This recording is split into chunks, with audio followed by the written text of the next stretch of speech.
Olá, sejam muito bem-vindos ao meu canal, aqui é o nosso cantinho de bate-papo.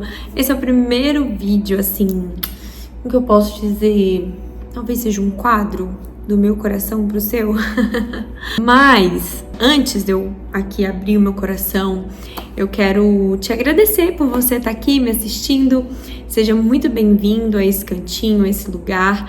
Eu escolhi aqui a sala da minha casa. Tô sentada no chão, como eu estaria assim com qualquer pessoa íntima, para compartilhar as coisas do coração e daquilo que eu tô vivendo e aprendendo com o Senhor, né? E nesse vídeo de hoje, antes de qualquer coisa, quero te convidar a se inscrever nesse canal, ativar as notificações para você estar sempre conectado, ligado aí e saber das novidades. Tem muita coisa boa vindo, eu tô com muitas boas expectativas, porque eu sei que chegou um tempo novo para esse lugar aqui na minha vida, enfim. E é sobre isso que eu quero falar hoje. Eu quero falar sobre o tempo. É muito engraçado, assim, porque esse lugar aqui, né, o canal, o blog, são coisas que já foram geradas no meu coração há muitos anos atrás. Não é de agora que isso tá aqui no meu coração. Mas é muito interessante como o Senhor move as coisas e como a nossa resposta, ela é fundamental para que a gente viva o que Deus tem para nós. Eu acho que uma das grandes questões para muitas pessoas é como discernir o tempo de Deus. Como discernir o tempo de Deus para minha vida? Para que um projeto ele seja colocado em prática, para que ele saia do papel, enfim, há tempo para todas as coisas, né? Eclesiastes 3 já nos diz isso, que há um tempo para todas as coisas debaixo, e é um tempo para todo propósito, né, debaixo do céu. A visão, né, de tudo isso, do blog, desse lugar, ela nasceu no meu coração antes mesmo de eu me casar com o Mário. De certa forma, tudo isso era um projeto, mas era um projeto que desrespeitava a minha própria vida. Eu me lembro quando o Senhor falou comigo sobre o preparando a casa, de que era algo interno, né? Preparar a casa do nosso coração, preparar uma casa para Ele, né? E eu me lembro que esse projeto nasceu lá em 2013, quando eu ainda era noiva, né? Eu tava me arrumando para casar. Mas tudo que eu vivi daquele tempo para agora forjou em mim, preparou a casa do meu coração, preparou a minha vida para que hoje eu posso aqui chegar, ligar uma câmera e falar para você, compartilhar algo que eu aprendi ao longo desses mais de 11 anos, vivendo, errando, crescendo, amadurecendo. É muito interessante porque toda semente, ela precisa passar por um processo do tempo até que a árvore, ela dê fruto. E eu sinto que as coisas que o Senhor semeia na nossa vida é exatamente assim. Primeiro, Ele lança sobre nós uma semente, um desejo, um anseio. Mas não só o fruto, até, né, chegar na parte do fruto, precisa do processo de maturação, como a própria semente. Mas cabe a nós pegar, cultivar o solo em volta, para que tenha, né, o suficiente de nutrição ali, para que aquela semente ela cresça, e então ela se torne um broto, então se torna, né, uma planta, e ali ela vai crescendo até então ela se tornar aquilo que ela tem que se tornar. Assim somos nós, né? Nós somos árvores plantadas junto a ribeiro de águas vivas, né? É isso que o Senhor tem para nós. Aqui no Salmo 1, né, a gente vê o salmista falando exatamente isso. Bem-aventurado é aquele que não anda no conselho dos ímpios, nem se detém no caminho dos pecadores e nem se assenta na roda dos escarnecedores.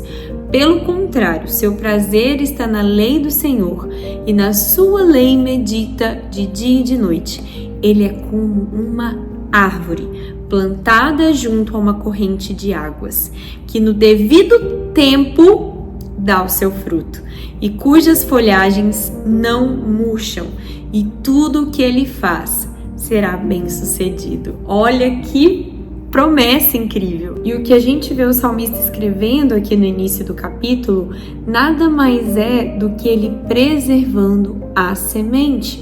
Quando ele decide não andar no conselho dos ímpios, ele está preservando a semente. Quando ele não se detém ao caminho dos pecadores, ele está preservando a semente. E quando ele não se assenta na roda dos escarnecedores, ele está protegendo a terra. Ele não está deixando que a terra seja contaminada e o ambiente para que aquela semente cresça seja adequado, né? E aí ele fala o segredo de tudo. Pelo contrário, seu prazer está na lei do Senhor, né? Ou na palavra do Senhor. É isso que vai trazer vida, é isso que vai trazer adubo para a terra e que essa semente vai poder crescer. Mas como discernir que chegou o tempo de frutificar? Você não precisa falar para uma árvore que ela precisa dar fruto. É da sua natureza. É da sua natureza dar fruto. É da minha natureza dar fruto. Mas muitas vezes a nossa maneira de pensar, a nossa maneira de ver as coisas, todo o nosso potencial, né? Ele ainda não veio à tona. Ontem mesmo eu estava meditando sobre a questão do potencial. Né? A Bíblia, quando ela diz que nós fomos criados à imagem e semelhança de Deus, isso significa que a nossa essência em nós, existe um potencial de Deus em nós. E o inimigo, ele sabe disso, porque ele sabe qual foi a natureza em que nós fomos criados. Então, por que ele vem matar, roubar e destruir? Ele vem justamente matar, roubar e destruir a sua capacidade, o seu potencial, né? Então, tudo que ele puder fazer, te distrair, te lançar um pensamento errado, uma limitação na sua mente, nas suas emoções, aprisionar a sua alma, tudo que ele puder fazer para roubar o seu potencial de frutificar no tempo certo, ele vai fazer. Então, ele vai te colocar medo, ele vai te colocar insegurança, ele vai várias coisas. Agora, como a gente faz para que então a gente discirna o tempo e frutifique? Faz parte do processo de maturação, de amadurecimento. À medida em que nós vamos tirando toda essa erva daninha em volta dessa semente que foi plantada, como a parábola do semeador, a nossa vida, o nosso coração é essa semente. Então existe um potencial, o solo existe um potencial, o solo do seu coração já foi criado com potencial e sabe, o inimigo sabe que se todo ser humano viver tudo o que ele nasceu para viver, ele tá ferrado. Então, como você pode discernir isso? Primeiro aspecto, você precisa ter a visão clara do que Deus colocou no seu coração. Tenha isso claro, sabe? Alimente o seu coração com a visão que Deus colocou no seu coração. Não deixa que nada roube isso de dentro de você. A segunda coisa é cultive o solo. Como que você vai fazer isso? Se enchendo das escrituras, se enchendo, permitindo que a identidade de Deus na sua vida ela seja potencializada, né? E em terceiro lugar, se submetendo a Jesus.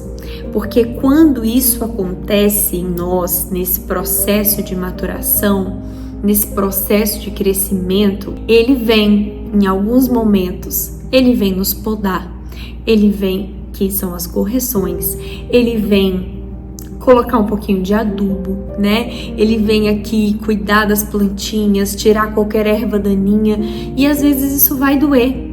Mas se não houver uma submissão em nós, a gente não vai ter como respirar, a gente não vai ter como permitir discernir. O quarto ponto é desenvolva o seu relacionamento com Deus. Porque quando você se enche das escrituras, você aprende a ouvir a sua voz, a discernir, né, para onde ele está te levando, as coisas que ele tá gerando em você, fica mais claro, sabe, para onde ele tá te conduzindo.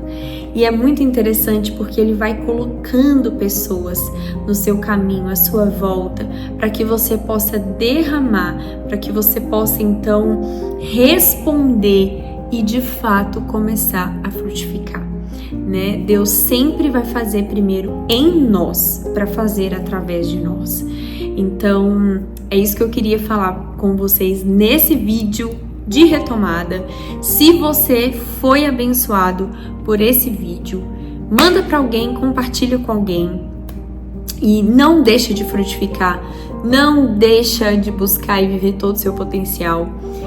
E eu te vejo no próximo vídeo. Tchau!